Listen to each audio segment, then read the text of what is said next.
Hi everyone, my name's Michaela. Welcome to Real Time Live.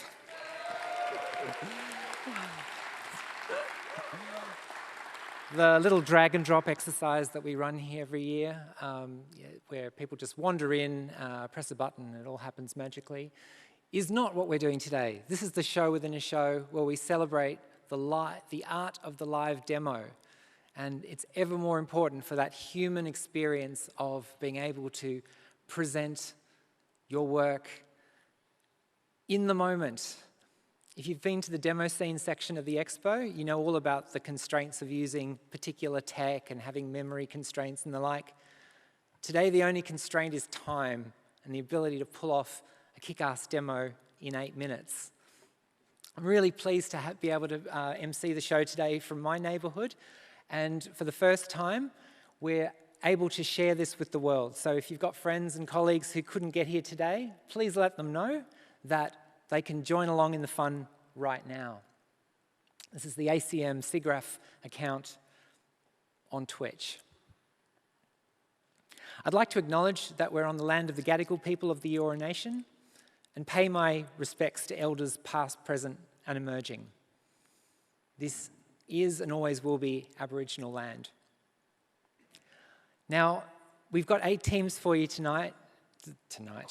morning, it's been a long week, who have been working so hard to get their demos ready for you. So I really want you to all show your support as you go. Warm up your vocal cords. You might be asked to do a few things during the show.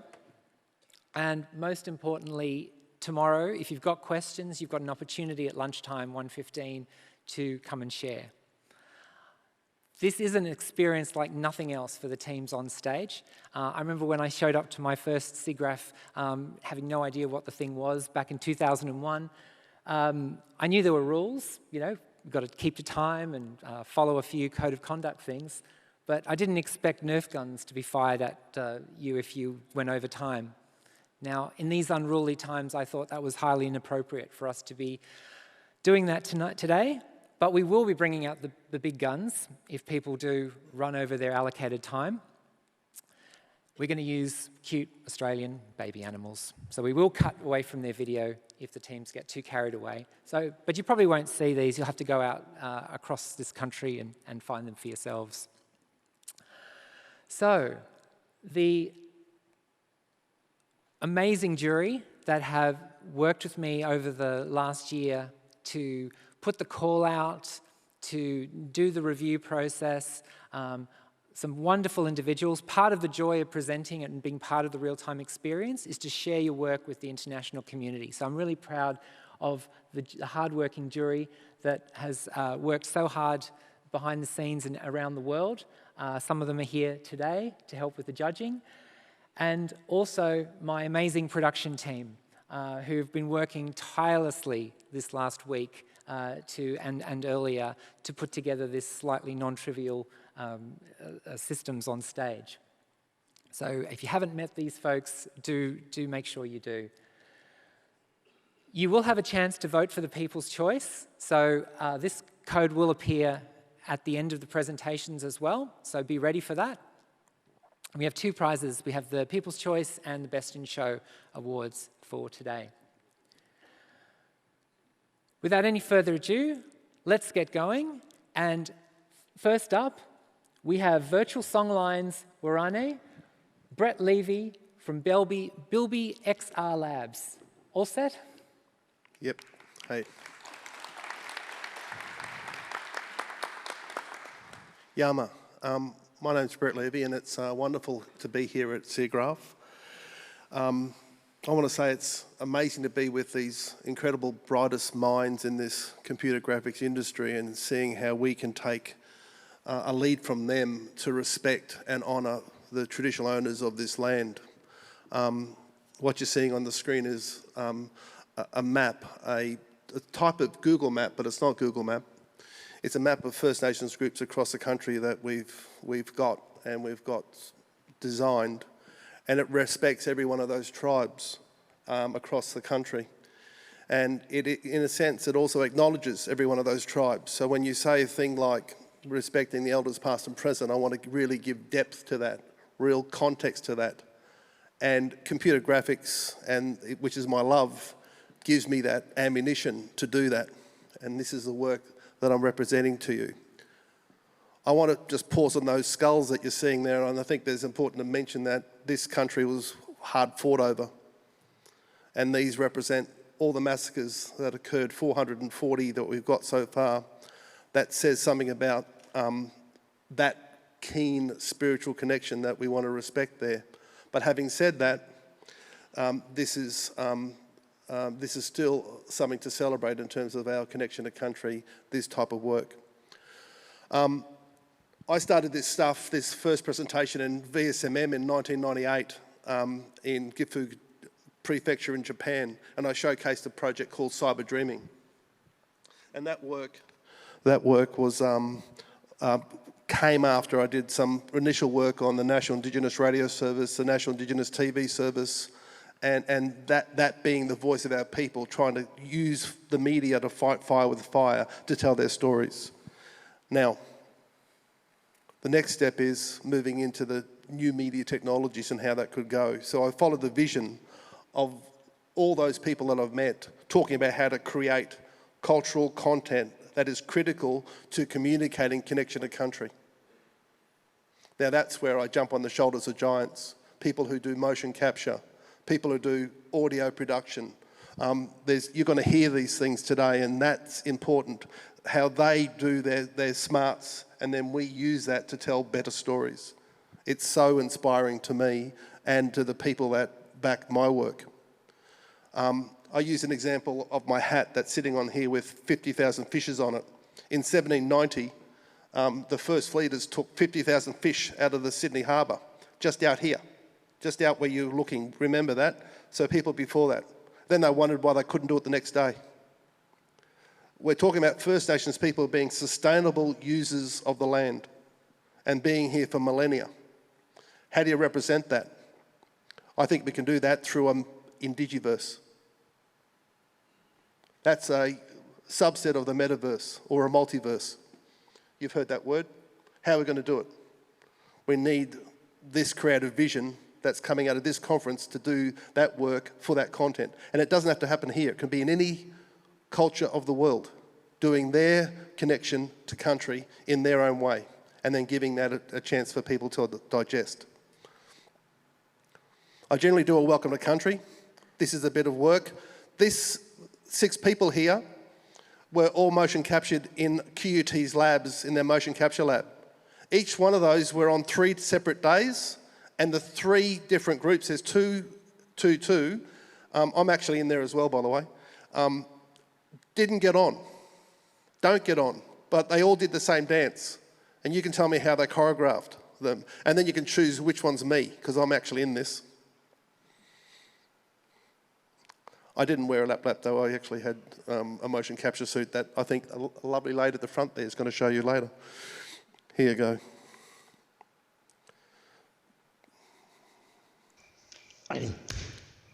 Hangaring Janami and Jojamo Perono, Karing Janami, Karing Janami and Jojamo Perono, Karing Janami, Jojamo Perono.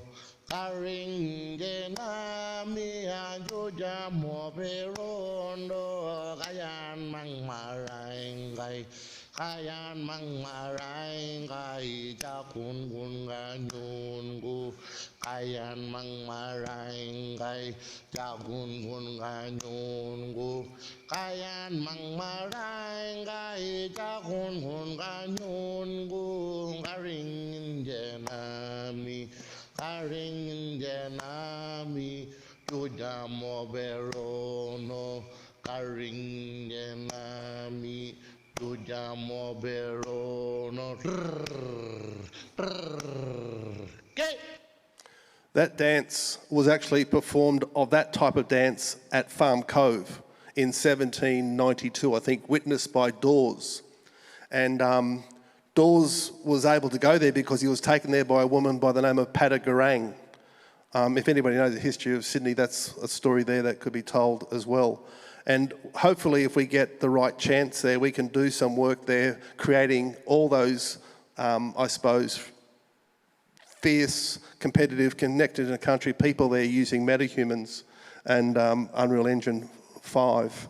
And we'll see. I'll show you another piece there if I can just bring it up. I think it's this one here. No one's seen this yet, so you're getting the world premiere of it. I'm not happy with it either. It's not good enough. These are digital reconstructions. They're not pictures of anybody. And what I've done is I've trained a model to tell those stories about these people in this work over about 3 months. And I've built 55,000 people at 1790 from around Australia, if that makes any context to you. So how do then we take this and then produce 500,000 people in a genealogy that tells you people's connection to country, which will be an argument for their connection and propagation of the land. There's a little story for you. These are going to be animated, speaking, and generated language based on phonetics, which I was inspired by this dance over here that you'll see later on that front. Having showed you that, my last thing would be just to say, when you see that earth, how do you then go down and then land on country and go right down to the ground and then explore that in a first-person perspective at any moment in space and time? That means, how do I go to Lake Boga in Western Victoria, or every inch of this country at any moment in space and time, and then meet First Nations people through millennia? That's my project. And that's about connection to country. Thank you.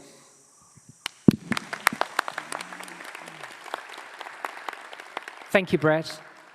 And with the help of all of you out there, I'm looking forward to seeing way more First Nations participation in the SIGGRAPH conferences over the years to come. Next, we have real-time AI-powered collaborative 3D motion capture at massive scale. I'd like to introduce Gavin Gravison and Matteo Guiberti from Radical Solutions. All set, guys? Hi there. Thanks so much. Can you guys hear me? Yep. Yeah? All right. Well, hello, SIGGRAPH, and thanks so much for inviting us to this high-wire act of the latest science and, well, spirituality. Super impressive, and loads of gaffer tape, so that never changes.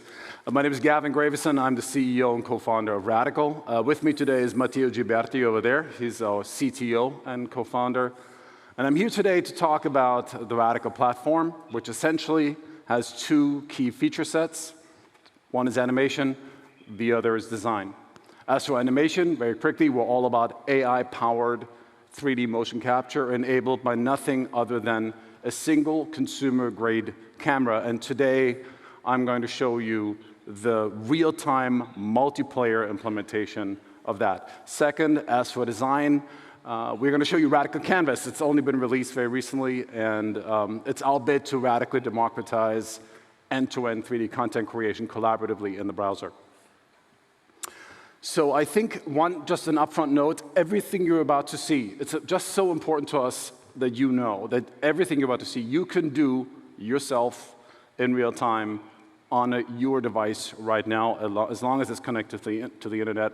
And I would also want you to know that everything you're about to see is available for free as part of our personal plan right now. So with that in mind, I think we're just going to straight into Radical Live.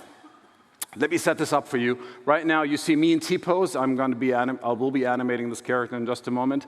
The other gentleman right here, that other character is animated by my colleague Peter Wilkinson, and he's not here. He's not backstage. He is, in fact, back in England in his living room. So, hi, Peter. If you could just wave at people, that'd be great. Hello. He's bowing. All right. Okay. So. I'm going to show you how I entered that Radical live room experience with this camera. So if you could just switch over to the interface, that's all you would see if you were to use it. The only calibration, and that's a big word for what it is essentially a quick T-pose at the bottom of this countdown. And I'm in. All right, so there you go. As you can see me back there. I'm the character to the, I think, your left. Exactly. Hi there. Hi, Peter. And just to emphasize again, the way I'm doing this is with this one webcam that's right there. I picked it up for a few dollars from Amazon. Indeed, you can use any consumer-grade camera, including the one on your phone. I think with that, I'm going to hand over to Matteo. Yeah, thank you, Gavan. For this demo, we've chosen 2 actors in the same live room, but you can add a virtually unlimited number of actors. So the animation data is made available via WebSocket servers in real time to any device in the world that is permissioned to receive it. In this case, I've chosen a so-called fidelity mode. That's why you see an approximate 2 to 3 seconds delay. But in the alternative speed mode, I can bring that down to around 300 milliseconds. So actually, let me quickly zoom in. I want to show you something. Yeah? So maybe you can see that we're not only tracking full body motion, but also face from the same camera. So, and this is important. This is the first time we're showing this publicly, as we're releasing this exactly this week. That said, so the 3D assets, the characters, the textures, the lighting, all of that is local, and the entire visualization is in fact rendered locally. The only thing that comes in from our cloud is the 3D animation data stream, which is super tiny. The animation data for all actors in the room can also be ingested, visualized, and recorded in your favorite 3D software client, including WebGL, that's what you see here, but also in Unreal, Maya, Unity, and Blender. So for that, let me show you as an example Unreal Engine. Here already set up a project with 2 actors ready to receive data. These panel on the left is our native interface of our plugin. It's super easy to use. You simply connect to the live room we just created. You're going to be prompted to the players in there. I already set up Peter. I'm going to set up now Gavan, and the only thing I need to do is just get this user ID here and allocate it to the corresponding character. And then I hit play, and boom, the data is coming in, also in Unreal. So let me mention, a live room can serve at the same time several Unreal instances. But also Unity can serve Blender, can serve Maya, and it can run also on several devices at the same time. In fact, you will soon be able to do this with package games. In these plugins, you can retarget motion to custom characters. You can already see here we're retargeting to a meta-human, for instance. And you can also record and export the data you receive. But in the interest of time, let's switch gears to show you how you can start creating 3D content in the browser using Radical Canvas. All right, so thank you, Matteo. As you might have seen, I've stopped dancing for you for just a moment. You might be grateful for that. So this is Radical Canvas. It sits on our website as well. And indeed, right now, you should be able to see, if you just move around a little bit, 4, I think, of our teammates back in Europe connected to this single Canvas file. And now, in terms of design and scene composition, you can do with Radical Canvas what you would expect to be able to do with any 3D content editor. You can upload your own characters. You can upload assets. You can drag and drop them into the scene. You can position, rotate, and scale them. I'm just going to rush through this a little bit. I think we're pressed for time. And then when you're happy with it, you can apply HDRI lighting as well. Now, if you want, this is, of course, very important now. If you want to bring animation, that's, of course, where Canvas really shines. You can apply an existing animation cycle to any character that you've already added. These are animation cycles you may have created with Radical before. But we're going to show you a sneak peek of what we're about to release this week, maybe early next week, and that is you can bring the live animation data into this Canvas scene that we've just created. You're going to connect the live animation, the live room we've just created into this scene. You're going to select the character, and then simply select the animation stream. And now that character, bottom right, I hope you can see it, is being animated by me in real time. OK, I think we're just going to try and wrap up now, because we have very limited time left. So Canvas and Live together is our bid to really radically democratize animation and content creation.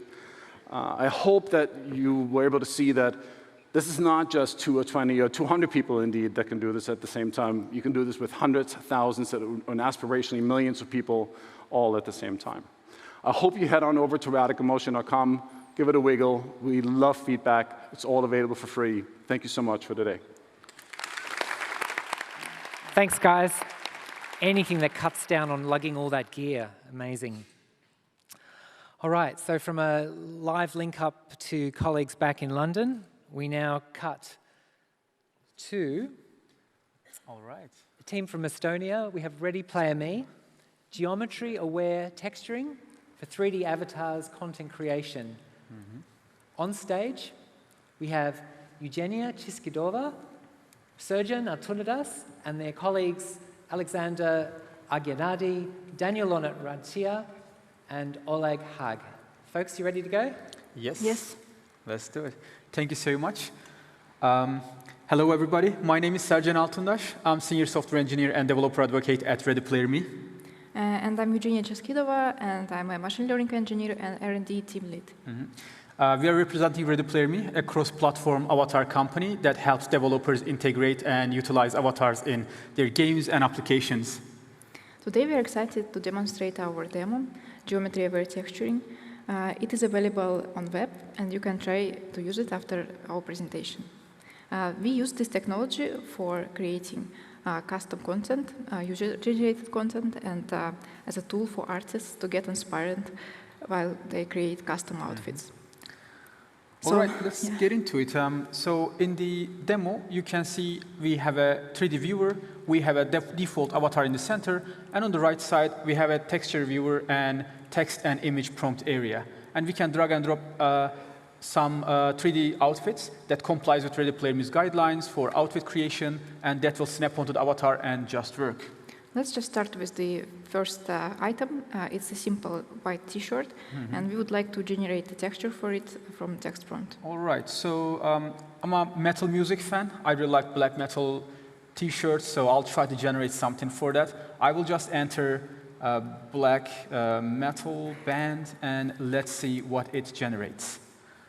And so while we are looking at this, I would like to give you some more understanding how it works behind the scenes. We are able to encode any given mesh into the picture, what you see on the top right corner. And this we use as an input for control neural network. We built the whole system on top of Stable Diffusion, and this is how we are using the system. We encode every asset into the texture map, and then the generated texture is aligned in the UV space. All right. And yeah, I already got the result. You can see I have some spiky metal band logo in the center, and on the back, some kind of pentagram with a devil skull. It's black and white, wrinkles are there. It looks really, really cool. All right. So let's jump into something more complex. I have some other assets here. I have this more detailed jacket model. So it has bulkier shape, some wrinkles, some other small items on it. So definitely much complex mesh than the T-shirt itself. I will just drag and drop this into the 3D view. It's going to upload this model into our servers, process that, and create an avatar from it. And we will use the same avatar with that outfit change. The rest is the same. So there I have this. So what shall we use with this one? So as an example, it works really well when you just describe some material. Let's describe it like brown leather, gold. Brown leather gold. Yes. Brown. So, and then we can see how this will adapt to the geometry. All right, let's generate that. So meanwhile, I can also tell you that we are generating PBR materials. We generate diffuse with Stable Diffusion. We also generate normal map and roughness map. Those we are doing procedurally. And when the texture is ready, we can explore these materials. All right, yeah, definitely. I can see golden edges, brown leather. Even there are some gold ornaments, like chain-like shapes in the background, behind it. And yeah, we can see the roughness map, normal map, all of them are generated here. So it can reflect the light and all, so it's going to work perfectly on this. And I can also show you how the UV map looks. So it generates everything according to UV map right here. So we actually have a microphone among the audience. We can get a prompt from you, a couple of words, and I can try right here, right now. Anybody volunteers, please raise your hand and microphone can come to you. Who would like to give us a few words? Yeah, please.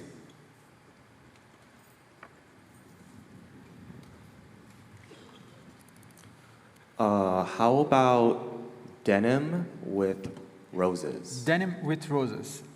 Denim with roses. So this shall it be? Let's see. Yeah, thank you so much. I also can tell, meanwhile, that we trained our model using our library of assets. So Ready Player Me had crafted many assets during our years of operation, and we needed around 1,000 assets to train the system on the pairs of textures and text description. All right, this looks beautiful. Yeah, applause. Thank you so much. Yeah, it really looks beautiful. Thank you so much for the prompt as well.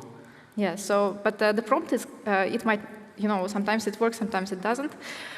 Let's be honest. And we just want to say that it's better when you use image as input sometimes. So that's why we added this opportunity. And please, let's just use image that we prepared. So I have this reference image here that I found on the internet while I was looking to make some video games with, like dark concepts.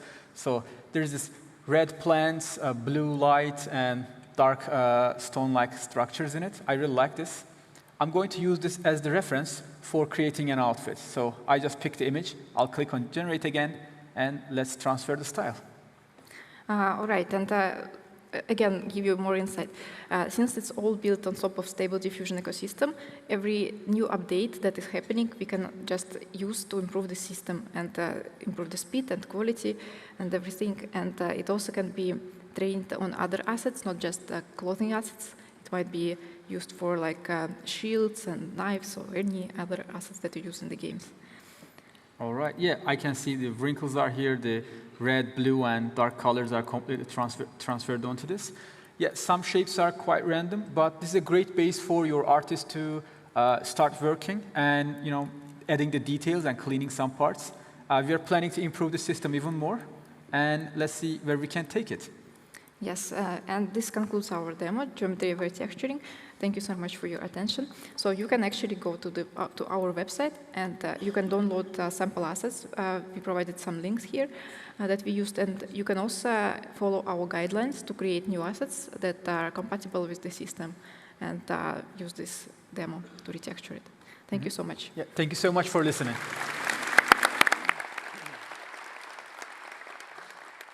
Thanks, folks. Denim with roses. You heard it first here. So, from Estonia, now we're bringing in folks from Central Java, collaborating with the University of Melbourne on a piece called Collective Gestures, Collapsing Distances. We have Megan Beckwith and Victoria Chu with us on stage. And in Central Java, we have Carol Brown and Monica Lim. All set? How do we meet and come to know each other from a distance? Our work Collective Gestures Collapsing Distance is a distributed performance taking place between Banyumas in the Central Java and the Gadigal lands here today. Blending live motion capture data in Sydney with broadcast sound and vocals from Indonesia, a solo dancer becomes the interface between two places, improvising her response to changes in the digital environment, resisting the tyranny of distance. It is a live conversation between the digital, the human, place and space, performed by Carol Brown, Monica Lim, Rianto and musicians in Indonesia, Victoria Chu as a dancer, and I'll be driving the VCAM live. All these elements are improvised and in response to each other. I have to thank Michaela today and the tech team who've been amazing. Thank you. Also, we've had trouble with the audio link. We may be responding to silence from Indonesia. Thank you.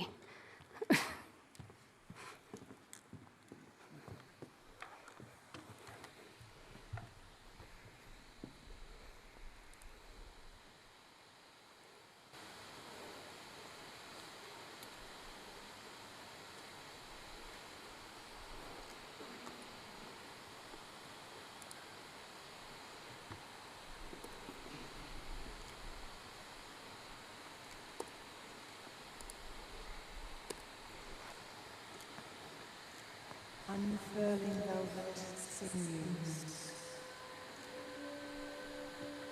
their tendrils telescopic, real-time curves, reaching and spooling.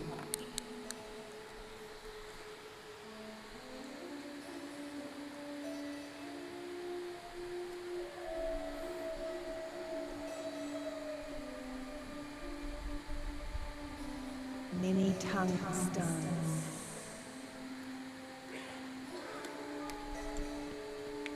Beneath organic folds of histories.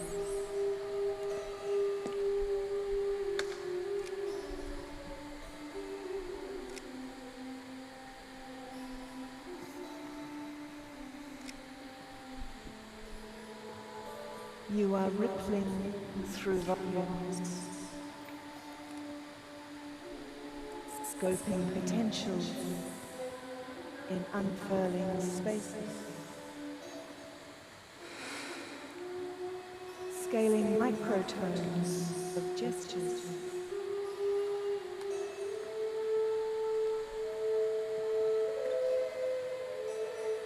discontinuity.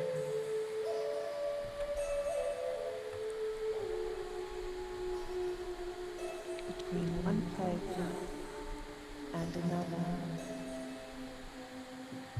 and their connectivities.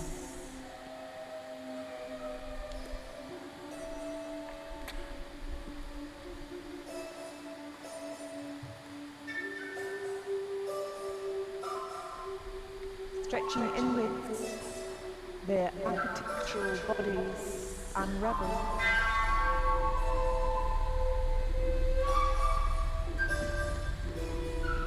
Enfolding, about turning, through sinuous holes, space unfolds.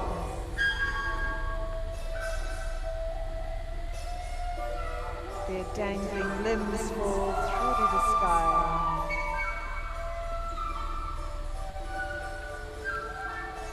Transversal shifts to another platform. Retrofit and reimage.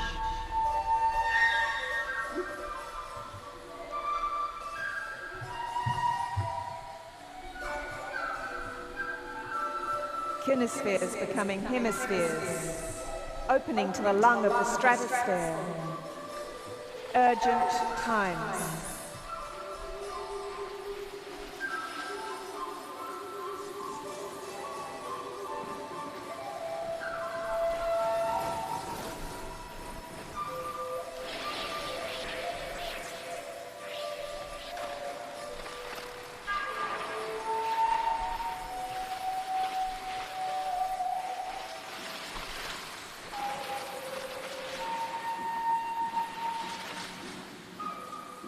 Expanding, air bronchi, opening through quick time slippage as breathlessness takes hold.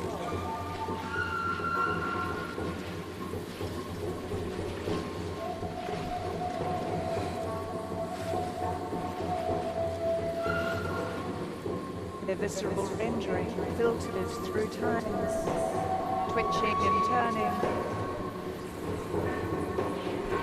Recover a distant music, to recover a kinetic state.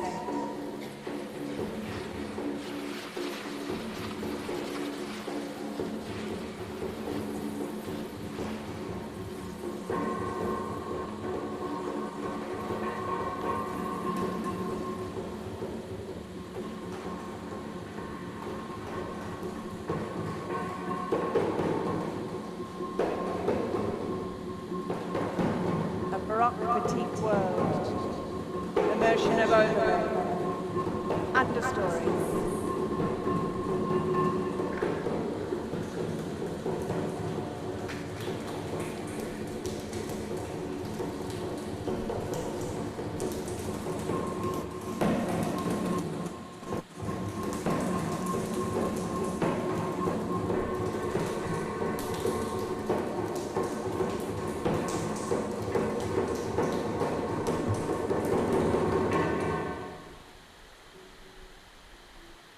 Out of time. Their glitch reality. Opening to stratospheric lungs. With temporal overlays.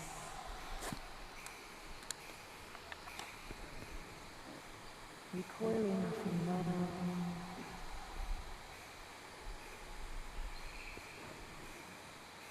Entering deep time.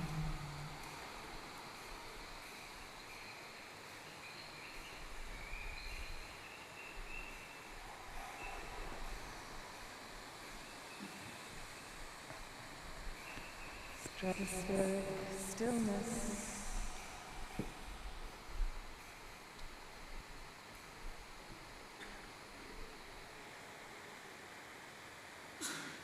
Atmosphere. Breathing.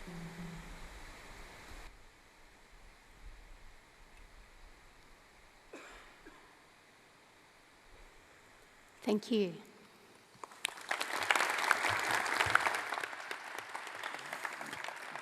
Thank you, folks, for sharing these precious cultural processes from places that a lot of us have never been to. So now we focus back on Darling Harbour, Sydney, and on stage we have a team from NVIDIA and the University of Toronto. We have interactive texture painting with generative AI, presented today by Anita Hu and Alexander Zook. Their colleagues are Nishkrit Desai, Ashley Goldstein, Hussan Abu Aljaya, Seong Woo King, Daniela Hassenbring, and Rajiv Rao. All good? So our demo today builds on work that we showed at SIGGRAPH 2023, demonstrating interactive AI authoring of PBR materials in real time.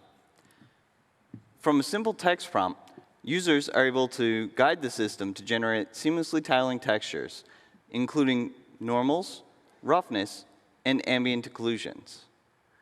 The system generates all of these using optimized AI systems so that we can generate them nearly in real time.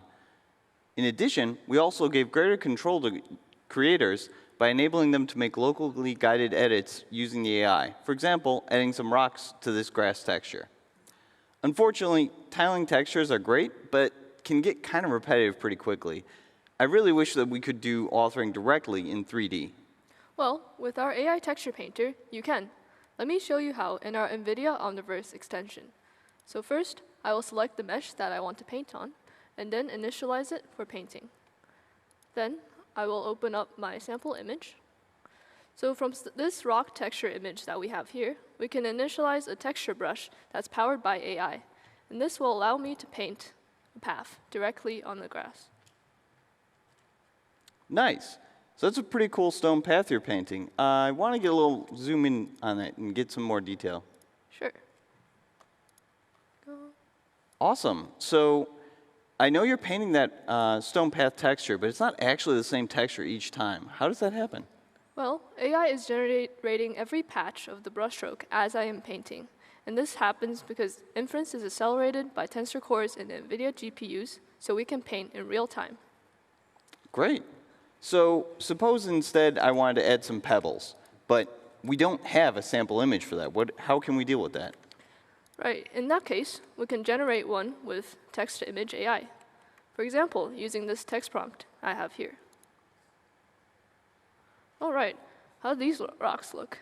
They look good to me. Let's go with it. All right. Now, I'll paint these along the path here. Nice. So I noticed that as you're painting along the path, there's seamless transitions between the grass, the rocks, and the stone path. What makes that work? Well, our brush, unlike traditional texture synthesis, our brush uses a foundational AI model, which has seen many different materials, and so it can create a realistic boundary between textures that are often found together. Great.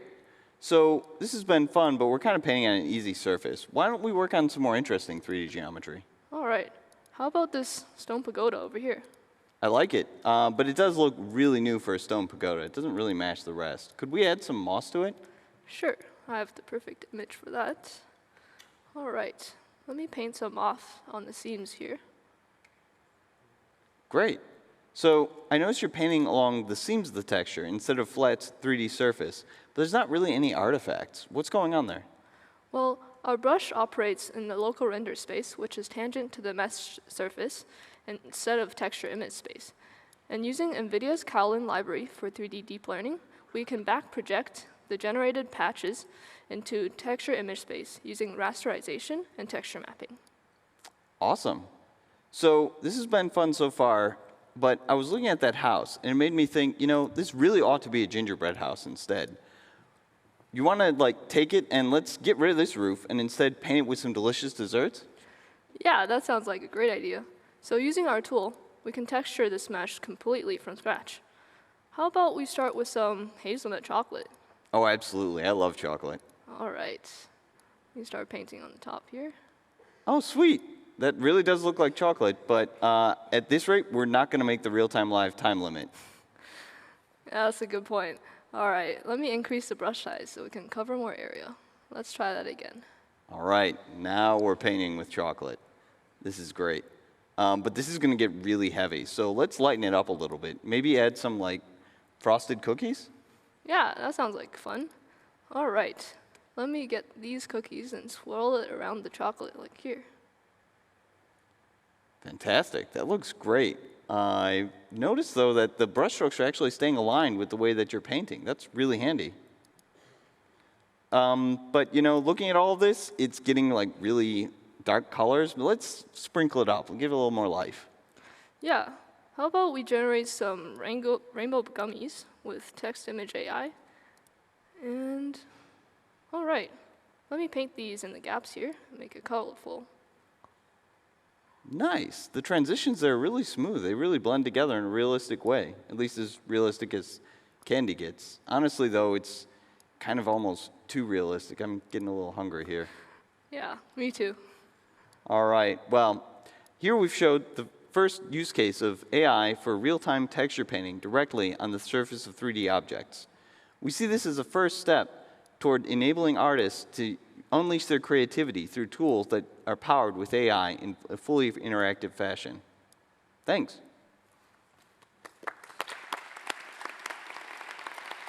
Thanks for that sugar rush. All right. Our next, we have Big Sand Live with Sally Coleman. How are we looking, Maddie? Hello. Hello, everybody. My name is Tal, and this is Priyak and Kizu. We are a band called Big Sand, and today we're actually going to be performing a song for you. The thing is, we're actually performing from quite a long way away, so it's a little bit hard to sort of see you. Kizu, could we please get a close-up? That would be helpful. Oh, there we go. All right, let's come a little bit towards the audience. That would be fantastic. So I would love you to put your hand in the air, pretty please, so that I can see you. That would be fantastic. Everyone, hands in the air. Thank you very much. So I'm actually a singer, and I was wondering, keep your hands up, keep your hands up. I want you to keep them raised. If you like to do a little bit of singing as well, you know, maybe in the shower, maybe some karaoke. Anyone out there? Yep, I can see that. All right, so we've got someone walking around with a microphone. Where's that person? Let me see them. I want you to find someone who thinks that they're kind of good at singing in the shower. Someone who has their hand up. Aha, here it comes. This is fantastic. This is exactly what I like to see at SIGGRAPH, nice and early in the morning. All right, we have the microphone coming around. Oh, whoa. It's an adventure. Hello there. What's your name? My name is Larry. Larry? Yep. Larry? Yes. Yes. Fantastic. And Larry, I have a question for you, which is, are you good at karaoke? If I know the melody. If you know the melody, okay, well that's perfect. Because, firstly, I'm very glad to have a helper in this. And secondly, there is a little bit of a sing-along in this next song. And don't worry, Larry, I'm not going to make you do it by yourself. I actually need this entire room to be singing along. But your job Larry is going to be to lead the choir. So can everyone do that and sing along with Larry? Give me a yeah. Yeah. Oh, okay, come on. I know it's a conference, but give me a yeah. Yeah! Yeah! Okay, awesome. So Larry, I think you said you needed to know the melody. So let's do a little bit of practice. The whole melody for the sing-along is going to go like this. Da-da-da-da-da-da, da-da-da-da-da-da, da-da-da-da-da-da, da-da-da-da. But to practice, I reckon we should break it into sections, all right? So everyone, Larry's leading the choir, but everyone repeat after me. Da-da-da-da-da-da. Da-da-da-da-da-da. Pretty good, all right? But let's try one more time. Da-da-da-da-da-da. Da-da-da-da-da-da. And now we're getting there. Okay, now let's try the second half of this melody, which goes like this. Da-da-da-da-da. Da-da-da-da-da. Awesome, got it first go. And I want to hear everyone. I can see you there. I can see Larry getting into it. But really, I need everyone to be chipping in for this next song. You practiced those 2 bits of melody. I want a big round of applause firstly for Larry as we go into this. Yes. And I need you to hold on to that mic for a little bit, because when the moment comes, you're going to help lead this whole room in a sing-along. But for now, are you ready to hear Big Sand play a song? Yeah! Are you ready to hear Big Sand play a song, SIGGRAPH? Yeah! All right, let's hit it.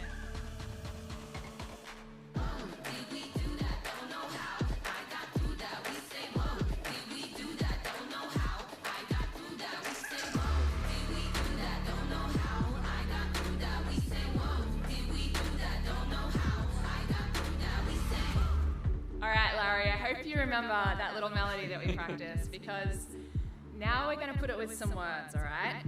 I'm going to sing it first, and then you're going to belt it out. The room's going to sing along. Here we go. It's karaoke at SIGGRAPH. I'll go first.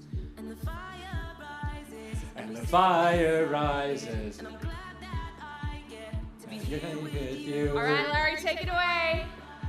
And the Louder, fire everyone. started. You got my credit. And you here with you. Oh, pretty good, pretty good. But now we're going to try it with some different words, and I really want you to put your heart into it, okay? I'll go first, then you. I reminded, and I look behind it. There are times we fight back, and then been through. You're just getting straight in now, Larry. It's your turn, go. Behind it, when times we fight back, and all that we've been All right, keep it up. And the times it's fighting, and time can target. Behind you, right behind it, and I look behind that. And all the times we try to live with you. Last time. Sing Sing it. I'm glad that I get to be here with you. Woohoo! A big round of applause for Larry, our karaoke master, everybody. Thank you. And look, before we go, there is somebody else that I would like to introduce you to. Everybody, over here, this is Sally. Hello. All right, so I'll spin around in a second. Hello, my name is Sally Coleman. I'm a musician, and I'm the creator, developer, writer, and performer behind Big Sand. I've only got a couple of minutes left, so I'm not going to try and explain everything that just happened. You can come along at 1:15 tomorrow to our lightning talks for Real Time Live if you want to get the details. But there are 3 things that I would like you to take away from this performance. The first one is that I am not backstage at ICC. I'm not even in the venue at all. I'm actually 15 minutes down the road at the UTS Data Arena, where I'm completing a PhD in motion capture for live performance. The second thing that I want you to know is that, of course, for a musical work and an interactive piece that involves a sing-along, low latency is really important and high-quality audio is really important. And that means that streaming high-resolution video is not really possible. So instead, what I am doing is I am streaming my motion capture data directly to my PC, running Unreal Engine on site over a virtual network. And you can see that my avatar actually moves slightly before my video, just because it's a much faster way of sending data. And the third thing that I want you to know is that all the tools that I'm doing for this streaming and networking and video switching are either free or they're cheap enough to be accessible to an independent creator. I'm not backed by a tech company, I'm not a programmer, I don't have staff. This is just a DIY creative music project that I've been working on. That being said, I do want to say a huge thanks to Michaela and all the volunteers at ICC and Real Time Live for being my tech support on the ground, especially Emma Smith, who's backstage crazily hitting buttons. Remember, a vote for Big Sound is a vote for Larry, and a big thank you to Tal, Priyak, and Kizu from Big Sound, and a round of applause to yourself. See ya. Thanks, Tal and Sally. And who doesn't want alien backup bug dancers? I can't wait to see how all of this entertainment evolves. Wow. Next we have real-time auditorium modelling and visual effects for live performances from the Victoria University of Wellington and Korea University. So with us we have Andrew Chalmers, Faisal Zaman, and Anna Stagnis, and Taehud Ree. Collaborators include Simon Finney, Hong Son Nguyen, and Jong Hoon Han. All set, folks? Yep. Cool. Hi, everyone. My name is Andrew. On stage, we have a live streaming 360 camera. Let me just turn that towards you guys now. So if you guys can wave, you should see yourself. Cool, there you are. And from the second camera angle, you shouldn't see that yet. There you guys are. Cool. So, sorry, one sec. Okay. And this is Faisal on stage with us. Hello, Faisal. And it looks like we're joined by a kangaroo today. All right. Hello, kangaroo. This is controlled by Anna. She's able to navigate the large-scale environment. So this is captured using our LiDAR sensors that are mounted on top of our 360 cameras. So we're creating a 3D copy of the auditorium right now. And so there's a sense of depth. So come back down. So you can see she's kind of behind people in the audience there. And if you can come back this way, cool. And she's able to also walk behind Faisal, so you can see that we don't simply overlay the kangaroo on top of the image, but she's actually able to go behind real objects as well, so there's that sense of depth. We're also able to provide Faisal with the ability to interact with virtual content using his body. So let's give him something to interact with. So if you can pick that up, Faisal, cool, you've got that. So, oh, it looks heavy. You're not going to throw that, are you? Oh, sorry about that, guys. Oh, it looks like it's... Oh, sorry, guys. Sorry about that. Oh, sorry, Michaela. All right, so how do we do this? So the LiDAR data and RGB data are streamed over the network and into our game engine. So this is the point cloud information that you see right now. And if you might see Faisal waving his hands there. I'm not sure if you can see the audience. If you're waving, do you want to try to give a wave? You might be able to see like bits and pieces waving around. Maybe it might be more clear in this one. There you go. So you're kind of there. So we can't use that first depth map directly. There's plenty of holes throughout it, so we have to fill in the missing pieces so we can use it for mixed reality rendering. So that's what we do here. We apply a densification algorithm, and then we apply some filtering operations to smooth out the edges. So this depth map is ready for 3D compositing, as you saw with that kangaroo bouncing around in the scene. So if I switch over to the collider now. So for real objects to bounce off, for virtual objects to bounce off real surfaces, we needed a geometric representation of the scene. So this is the auditorium right now. It's generated in real time based on that depth map you saw before. So that allowed for the boulder to kind of hit you guys. And for the nuanced interaction that you saw where Faisal was able to lift the boulder with his hands, so we needed something a bit more sophisticated. And so we've introduced a human pose and shape estimation module. So as you can see, as Faisal moves his body around, we're tracking his body. And this is obtained from a cropped image from the 360 image. And that's fed into a neural network, which estimates the human mesh that you see there. We use that human mesh to drive his interaction. So that's overlaid on top of his body. And then he drives the colliders. So that's how he's able to pick up that boulder. So we'll overlay that back on top of his body again now. And you, the audience, are also, we want you guys to interact as well. So there's a 3D sphere orbiting above you. So if you wave, can you guys wave? Just do a lot of waving, yeah. So on your right is team red, and on your left is team green. And you guys will be competing in a mini game today, a water balloon fight.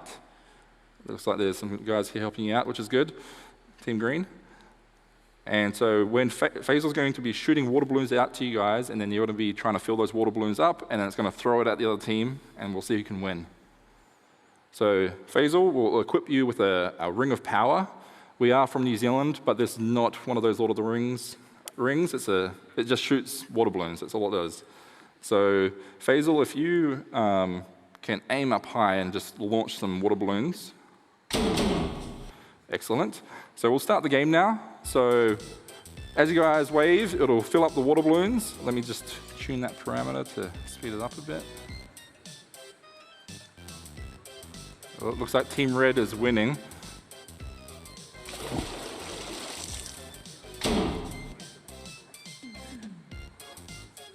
Maybe some student volunteers can help on that Team Green side. Down the aisles there. It looks like Team Red's just got this in the bag. Come on, Team Green, come on. Can somebody help on this side? There's only 25 seconds. Student volunteers, get over there if you can. No, you're on your own. All right, it looks like we're maxing out the water here. Oh, Team Green's making a comeback. We'll keep it running, actually. There's 10 seconds. We'll let it run. So it's 6-4 to Team Red, 7-4. Oh, sorry, Team Green. This is over. No. Sorry, guys.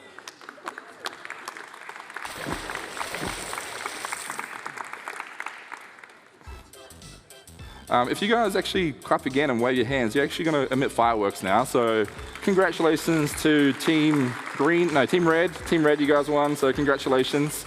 So we're emitting fireworks at your location, 3D position here. So this is actually part of our larger project called the Televerse. So if you're interested in collaborating, I'm sorry about this music, scan that QR code. You can contact us there. There's also a short survey to get your feedback. Would appreciate if you can scan that and give us your feedback. Cool. Thank you so much. Thanks, folks. Good job, audience. That was a tough game. All right, so last but not least, we have the drummer who played an orchestra, real-time conversion of solo performance to orchestral layers. From University of Technology Sydney's Creativity and Cognition Studios, we have Yun Yu Ong. From Taikos, Australian percussion group, we have Ryuji Hamada. And from Roland Australia, we have Simon Aiton. And we've cut away, and here we go, Koto Nomura, Roland Japan. All set, folks?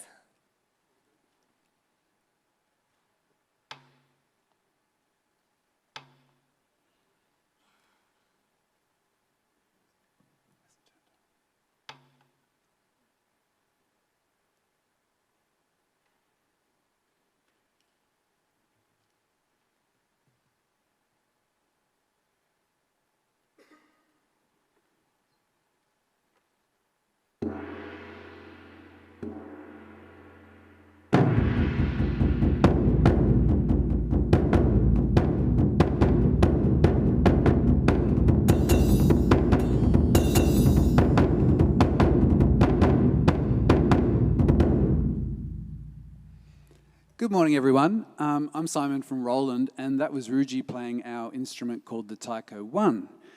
It's really great to be here to present this performance to you today with Australia's premier taiko group, Taikos. But first, we're going to cross live to Roland HQ in Hamamatsu, Japan, and find out more about this instrument. So we have Shuji Kamo and Kotaro Nomura from the drum development team to have a talk to. Hello, Shuji and Kotaro. Can you hear us? Yes, and I can hear you well. Good morning, Australia. Nice to meet you. Thank you. Could you tell us a bit about why you decided to make the Taiko 1? Yeah, and because the traditional taiko is very big and makes a very loud sound, it was very difficult for players to find space to practice, especially in the small apartments. So what was the design philosophy behind this instrument? 3 points. At first, we focused to make it quiet to eliminate biggest bottleneck. To realize this, we developed special mesh head only for type 1.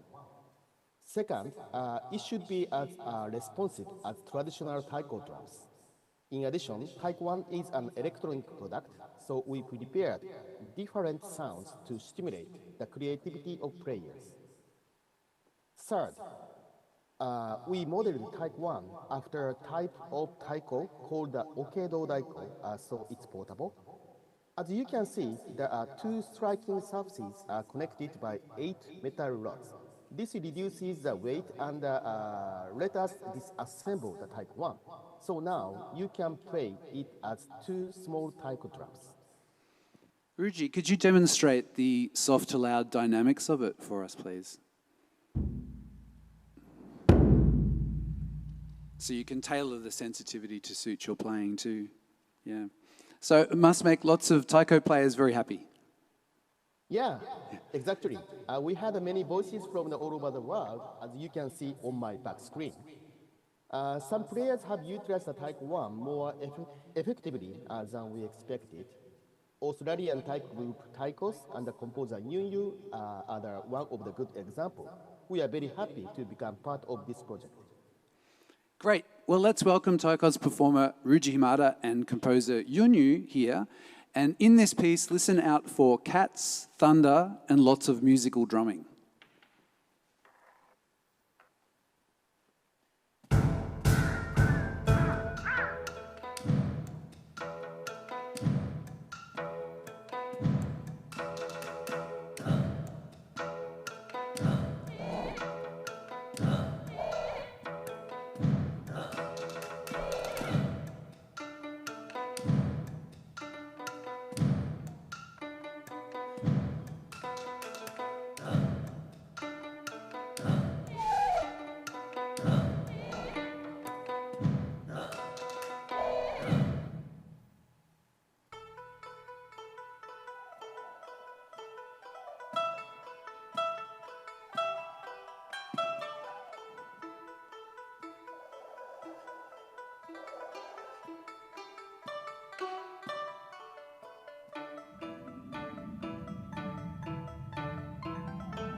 Fantastic.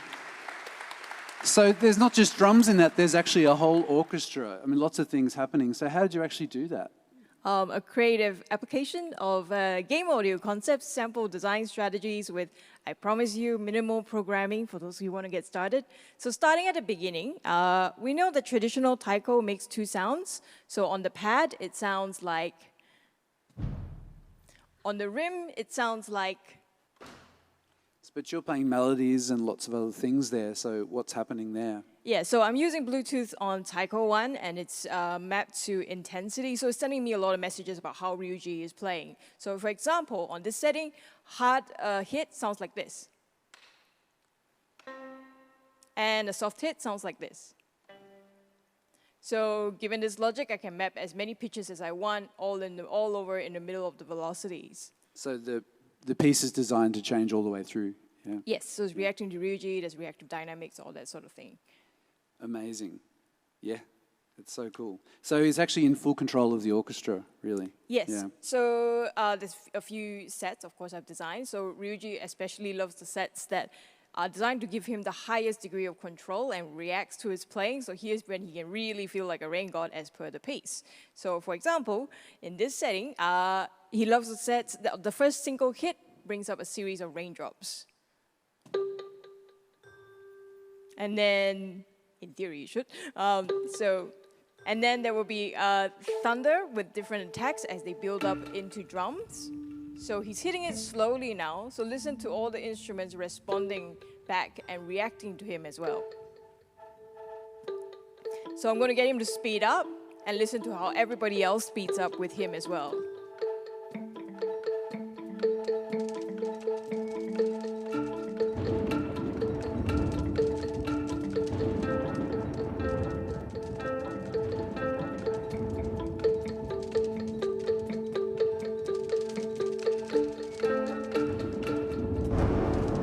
So that's how you make the rain gods. Ryuji and Yunyu will be around to answer questions, and you can try out the taiko yourself at the real-time composition tomorrow at the real-time live panel. So come and check it out. Thank you.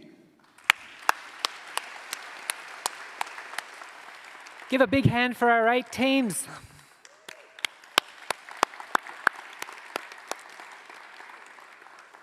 The difference doing this live in those slots and having all the time in the world is it's amazing. What an experience you've had today.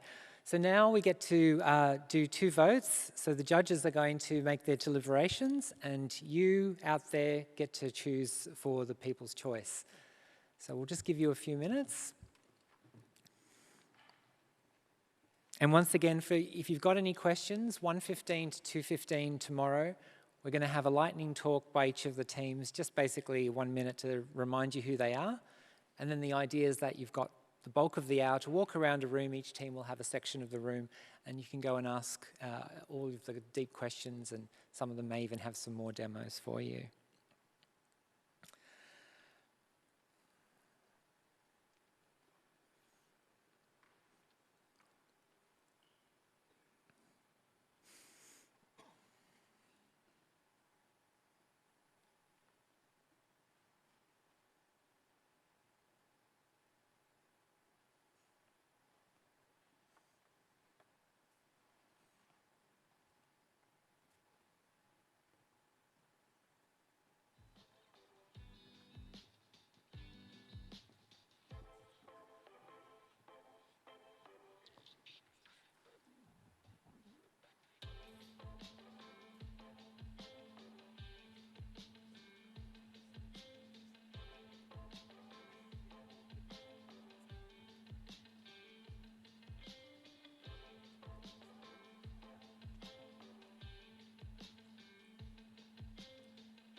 All right. Thank you, everyone. So, we have 2 prizes today. We have the People's Choice, and the People's Choice goes to Big Sand.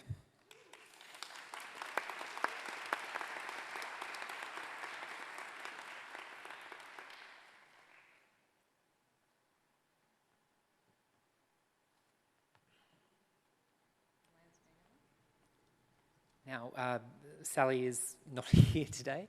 She's actually, yes, as she said, down the road. And the best in show, as voted by our jury, is also Big Sand.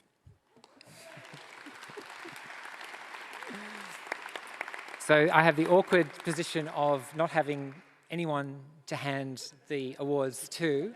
So I'd like to invite Emma from my team, who has been to come out and... Sorry, have we got a... I can't... Emma, are you there? Oh, we're getting Sally up on the screen, are we? I'm staring into the dark. I'd like to take this opportunity to thank Phil and the rest of the ICC AV team for helping put this on. Here we go, here she is. Hey! Thank you, Michaela. Thank you so much, everyone. And a huge thank you to Real Time Live.